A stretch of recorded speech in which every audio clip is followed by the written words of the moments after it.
Welcome to AP today news. Alluri జిల్లా Chintapalli AP PCC అధ్యక్షురాలు శర్మిల చింతపల్లి పర్యటన సందర్భంగా ఒడిశా మాజీ ఎంపీ, మాజీ minister, ST chairman Jayaram Pandey Sharmila ఆహ్వానం మేరకు చింతపల్లి సభ ప్రాంగణానికి రాక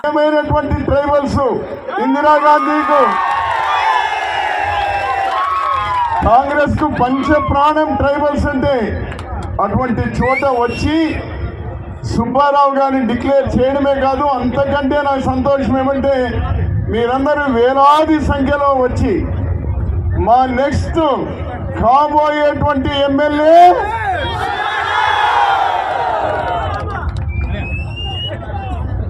పాడేరు కాబోయే ఎమ్మెల్యే ఏ గుర్తుకు ఓటు వేస్తారు? చాలా సంతోషమయ్యా అమ్మ, చాలా సంతోషమ్మా. నేను కూడా నాట్యంతో మాకు స్వాగతం పలికారు.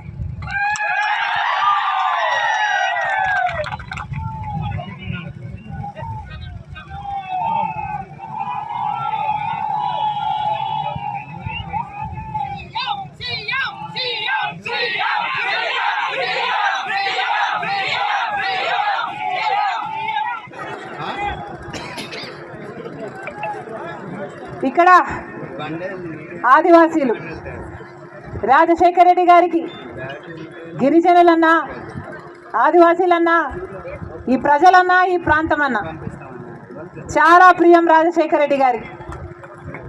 రెడ్డి గారికి గుండెల దగ్గర ఉండే వర్గం గిరిజన ఆదివాసీలు. ఎంతగానో ఆలోచన చేసేవాడు రాజశేఖర రెడ్డి గారు. అట్టడుగున ఉన్న వర్గమని, ఎంతో చేయాలని, ఎంత చేసినా తక్కువే అని రాజశేఖర రెడ్డి గారు మనసు పెట్టి చేశారు. ఏం చేసినా ఆదివాసీలకు. ఈ ప్రాంతంలోనే రాజశేఖర రెడ్డి గారు పాఠశాల కట్టారు, డిగ్రీ కాలేజ్, ఇంటర్ కాలేజ్, 100 పడకల ఆసుపత్రి, ఇవన్నీ రాజశేఖర రెడ్డి గారు చేసినాయి.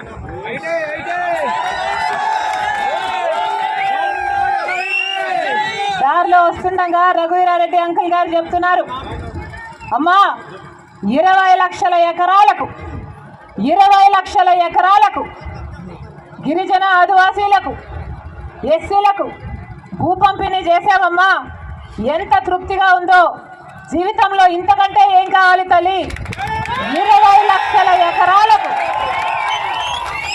భూమి మీద హక్కు కల్పించడమే కాకుండా ఆ భూమి మీద పాస్బుక్లు, పట్టాలు వాళ్ళకిచ్చి, వాళ్ళకు లోన్లు వచ్చేటట్టు చేసి, మళ్ళా ఇన్పుట్ సబ్సిడీ వచ్చేటట్టు చేసి, వాళ్ళకు అన్ని రకాలుగా ప్రభుత్వం అండగా ఉండింది తల్లి. ఆ రోజుల్లో మీ నాన్న నాయకత్వంలో మేము పనిచేశాము అని 20 లక్షల ఎకరాలకు భూమి మీద హక్కు కల్పించిన ప్రభుత్వం అని ఎంతో గొప్పగా, ఎంతో గర్వంగా ఈ రోజు వరకు కూడా జ్ఞాపకం చేసుకుంటున్నారు.